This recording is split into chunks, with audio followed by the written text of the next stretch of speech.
Hello everyone, welcome to senior science. आज की इस वीडियो में हम डिस्कस करने वाले हैं pearl fisheries mean pearl culture. ठीक है, तो आज की इस वीडियो के अंदर पर्ल कल्चर के बारे में हम बिल्कुल डिटेल में डिस्कस करेंगे। जो पर्ल कल्चर है वो कहाँ पे होता है। सबसे पहले तो रॉकी एरिया होना चाहिए पर्ल कल्चर के लिए। जो पर्ल टाइप फिशेज हैं वो कैसी होती हैं, हार्ड फिशेज होती हैं। इनके ऊपर शेल की कवरिंग होती है, सेल कवरिंग मिलती है। पर्ल जिसको हम मोती बोलते हैं ना, मोती, वो देती हैं ये फिशेस। जो पर्ल फिशेस होती हैं इनके अंदर से एक राउंड मोती निकलता है। और ये बहुत पुराना कल्चर है, लगभग 2300 बिफोर क्रिश्चियन एरा ये स्टार्ट हुआ था। इतना पुराना कल्चर है। और जो पुराना एंशियंट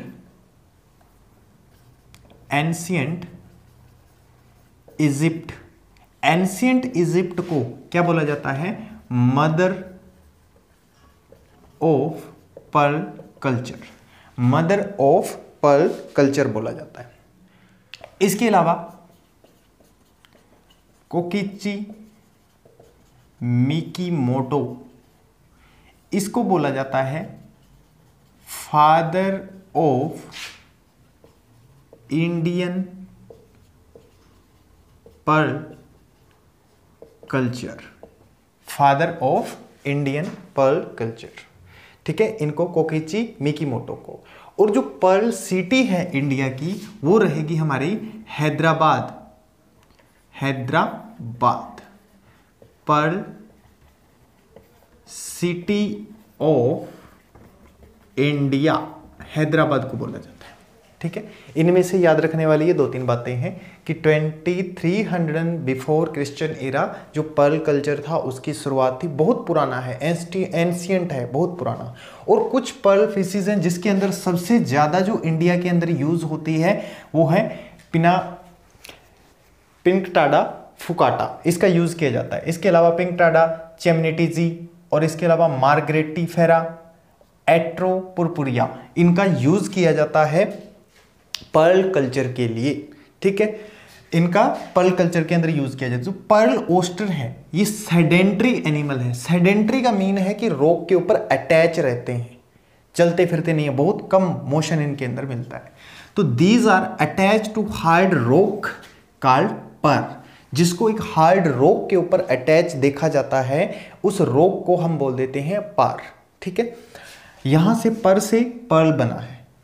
अब the oyster bed are more productive and extensive in east coast than west coast। जो प्रोडक्टिव है या इसकी जो प्रोडक्टिविटी है ईस्ट कोस्ट के अंदर बहुत ज़्यादा पाई जाती है, वेस्ट कोस्ट के मुकाबले वेस्ट कोस्ट के अंदर बहुत कम पाई जाती है। यहाँ से क्वेश्चन ये आ सकता है कि कौन से कोस्ट के अंदर, कौन सी तरफ, ईस्ट की तरफ या वेस्ट की तरफ सबसे मोर इसकी प्रोडक्टिविटी मिलती है, तो ईस्ट आएगा उसमें से। फिशिंग सीजन, पर्ल का जो फिशिंग सीजन रहता है वो नवंबर से जुलाई तक का, मई तक का रहता है, नवंबर से मई तक का। और गल्फ ऑफ मन्नार के अंदर रहता है ये। ठीक है, नवंबर टू मई गल्फ ऑफ मन्नार के अंदर। इसके अलावा जून जुलाई टू अक्टूबर ये कहाँ पे रहता है, पल्क बे। ठीक है, पल्क खाड़ी के अंदर इनका जो कल्चर है यहाँ पे किया जाता है। अब इसके अलावा जो पर्ल कल्चर है इसके कुछ स्टेप्स भी होते हैं।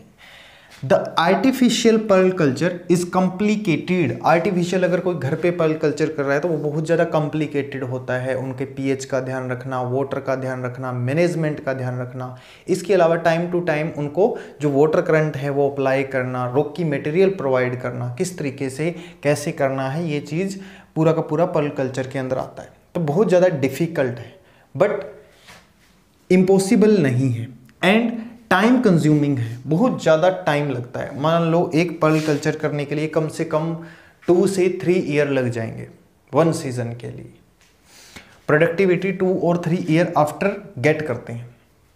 सो लॉन्ग प्रोसेस है। इट इज़ परफॉर्म टेक्निकली भी परफॉर्म की जाती है विद प्रेसिजन, और बिल्कुल शार्प प्रेसिजन के साथ इसको परफॉर्म किया जाता है। This process involve some steps. इस प्रोसेस के कुछ एक स्टेप्स हैं। सबसे पहले तो वही है कलेक्शन, ओस्टर की कलेक्शन करनी है सी से, रॉकी एरिया से। एग लेइंग एंड इंक्यूबेशन, वहां पे एग लेइंग होगी और उनकी इंक्यूबेशन होगी। रीयरिंग होगा ओस्टर का, ध्यान रखा जाएगा। और insertion of nucleus, insertion of nucleus के बाद के जो स्टेप रहते हैं वो बहुत ज़्यादा इंपॉर्टेंट है। यहीं से कुछ क्वेश्चन बन के आते हैं इंसर्शन ऑफ न्यूक्लियस से, क्योंकि ये वाला तो आसान है, कहाँ से हमें कलेक्ट करना है, एग लेइंग होगा और उनका रीयरिंग कैसे करना है। पर जो मेन स्टेप आता है वो आता है इंसर्शन ऑफ न्यूक्लियस। अब न्यूक्लियस की इंसर्शन के बाद जो स्टेप स्टार्ट होंगे वो कौन कौन से होंगे, तो सबसे पहले हम डिस्कस करते हैं कलेक्शन ऑफ ओस्टर से। अब इसके बाद के जो स्टेप्स हैं, जैसे कि वन बाय वन हम डिस्कस करेंगे इन स्टेप्स को। तो सबसे पहला आता है कलेक्शन ऑफ ओस्टर्स। ओस्टर्स को कहाँ से कलेक्ट किया जाता है, सबसे पहली बात ये है, इनको कलेक्ट किया जाएगा सी बॉटम से। अब सी बॉटम से कलेक्ट किया जाएगा तो इसके लिए कुछ स्किल्ड डाइवर्स की जरूरत होती है। जो स्किल्ड डाइवर्स है वही बॉटम के अंदर जाएंगे और वहां से जो बॉटम के अंदर से जो ओस्टर है वेल क्वालिटी के, उनको कलेक्ट करेंगे और बाहर लाएंगे, ठीक है।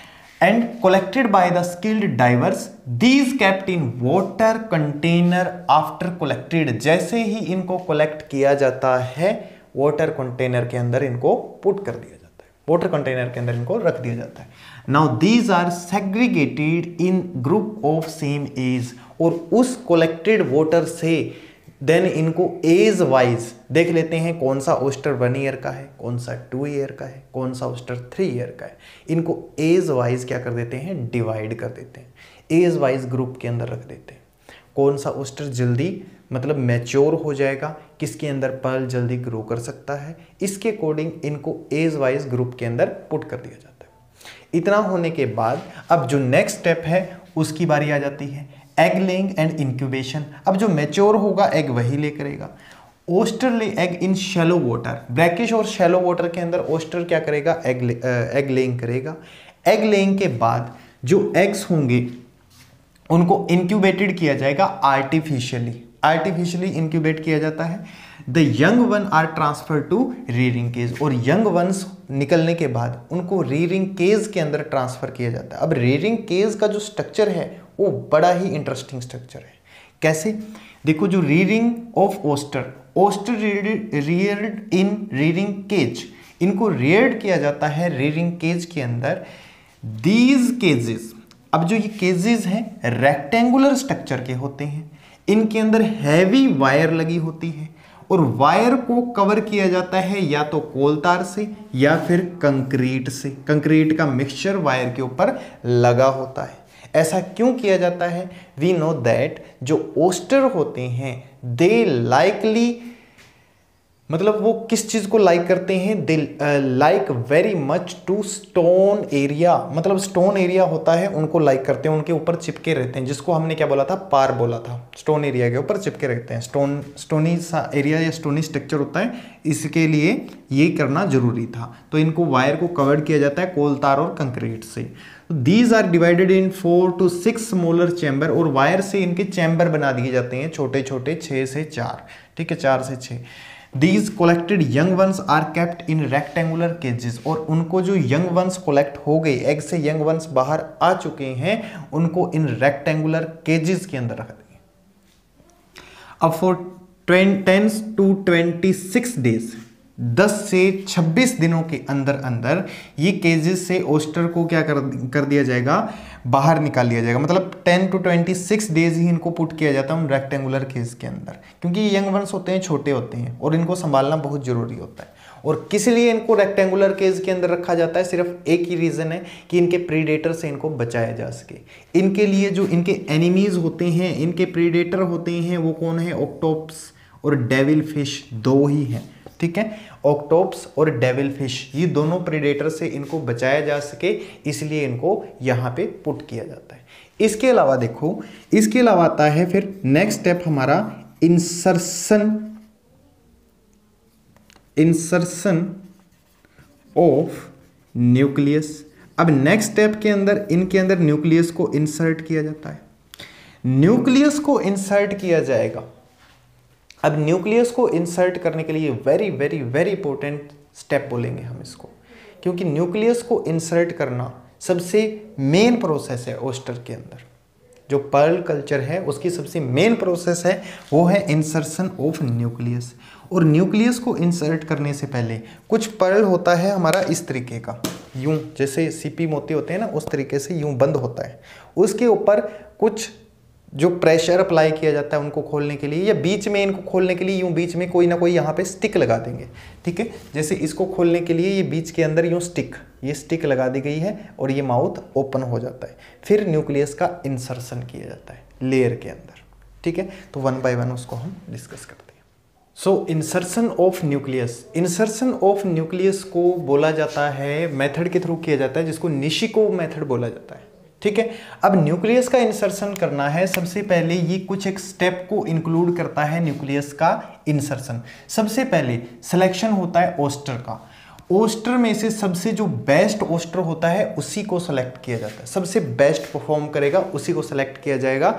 सेलेक्ट करने के बाद उसका जो मेल एंड फीमेल पार्ट होगा उसको रिमूव कर दिया जाएगा, ठीक है। सिलेक्ट करने के बाद their testis and ovaries are removed, oyster are subjected to stress, और ओस्टर को ना एक स्ट्रेस के नीचे प्रेस कर दिया जाएगा, जिससे क्या होगा, उस स्ट्रेस से उसकी जो सेल्स होंगी वो ओपन हो जाए, और उन 2 सेल्स के बीच में जैसा कि मैंने आपको बताया था एक स्टिक लगा दी जाती है ताकि वो ओपन रहे, ठीक है, ताकि वो ओपन रहे। और बाद में उनको किसी क्लैंप या फिर किसी क्लैंप के ऊपर उनको लगा दिया जाता है, ठीक है। स्टैंड के ऊपर या क्लैंप के ऊपर पहले स्टिक लगाई जाती है। Then preparation of graft tissue and nucleus. अब न्यूक्लियस और ग्राफ्ट टिश्यू को प्रिपेयर करना है। सबसे पहले इस प्रोसेस के लिए पीस लिया जाएगा, एक टिश्यू का इंसर्ट किया जाएगा इन द मेंटल, ठीक है। प्रोसेस ऑफ इस मतलब ये प्रोसेस क्या है ये समझो। सबसे पहले इसके अंदर क्या होता है, एक टिश्यू का पीस इंसर्ट किया जाएगा मेंटल के अंदर, जो मेंटल टिश्यू है ओस्टर का, उसके अंदर इंसर्ट करने की प्रोसेस है ये। So a strip of mantle is taken, किसी भी मैच्योर या हेल्दी ओस्टर से मेंटल की जो स्ट्रिप है उसको पहले ले लिया जाएगा। इट इज ट्रिम्ड, इसको क्लीन किया जाता है पहले, फिर इसको ट्रिम किया जाता है, काट लिया जाता है, और 4 स्मॉल स्क्वायर मतलब छोटे छोटे स्मॉल स्क्वायर कट इसके ऊपर लगा दिए जाते हैं, छोटे छोटे टुकड़े बन जाते हैं स्मॉल स्क्वायर्स के अंदर। और the outer edges of this graft, इस ग्राफ्ट की जो आउटर एजेस है, ठीक है, tissue is marked as nacre secreting cells, उनके ऊपर जो टिश्यू होते हैं जो कट किए हमने पीसेस, उनके ऊपर नेक्री-सिक्रेटिंग सेल्स होती हैं, उनको मार्क कर लिया जाता है। Are present there, these are attached to nucleus, और इनको कहाँ अटैच किया जाएगा, न्यूक्लियस के ऊपर अटैच किया जाएगा। Any small particle can work, और छोटा सा पार्टिकल भी वहाँ पर काम करना स्टार्ट कर सकता है। बट बेस्ट रिजल्ट के लिए, पर्ल कल्चर के बेस्ट रिजल्ट के लिए, एक गुड पर्ल कल्चर हमें करना है तो उसके लिए कैलकेरियस न्यूक्लियस की जरूरत पड़ती है। और कैलकेरियस न्यूक्लियस कहाँ से मिल सकता है, part of cell of mollusc. Mollusc की जो सेल होती है, सीपी होती है ना, बाहर वाली कवरिंग, जैसे शंख होता है सीपी होती है, उसकी जो बाहर वाली कवरिंग होती है कैलकेरियस होती है, उसको यूज कर लिया जाता है, उसको यूज किया जाता है न्यूक्लियस के लिए।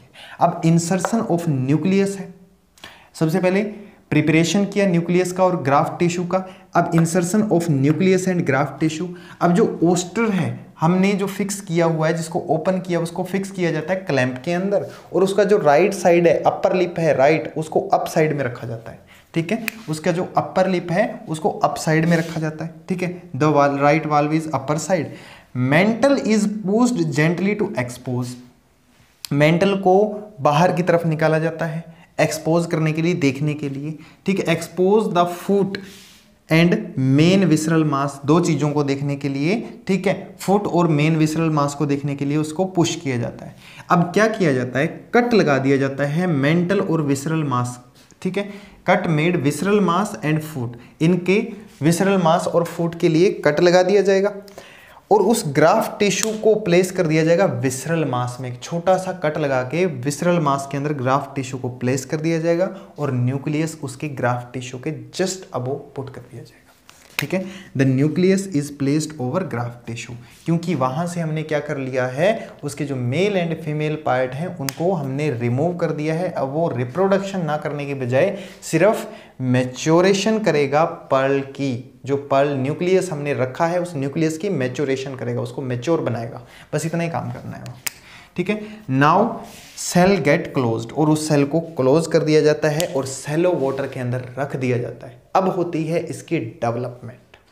अब जैसे ही ओस्टर के अंदर न्यूक्लियस का इंसर्शन कर दिया जाता है, उसके बाद उसको डेवलपमेंट के लिए पर्ल को, ओस्टर को सी वाटर के अंदर छोड़ दिया जाता है। और सी वाटर के अंदर कैसी कंडीशन होगी, केज्ड कंडीशन होगी, और डेप्थ होगी 2 से 3 मीटर, और 2 से 3 ईयर के लिए उसको छोड़ दिया जाएगा। बीच बीच में चेक भी करते रहते हैं कि डेवलपमेंट हो रही है या नहीं, ठीक है। Pearl are collected after 3 year, अब 3 साल के बाद उसको निकाला जाता है और उसके अंदर से पर्ल्स को कलेक्ट किया जाता है। और पर्ल को कलेक्ट करने के बाद उसको सोप सॉल्यूशन से वॉश करते हैं। और उन पर्ल के अंदर क्या क्या कंपोजिशन होगी, मतलब क्या क्या जो मैटर है उनके अंदर पाए जाते हैं। सबसे पहले कैल्शियम कार्बोनेट की अमाउंट कितनी होती है, 85 से 90%। ऑर्गेनिक मैटर 3 से 6% तक पाया जाता है। वाटर का कंटेंट होता है 2 से 4% तक का, और इसके अलावा रेजिडुअल मैटर होता है 1% तक। जो insertion of nucleus in the mantle cavity वो प्रोसेस थी, वो देखो कैसी थी।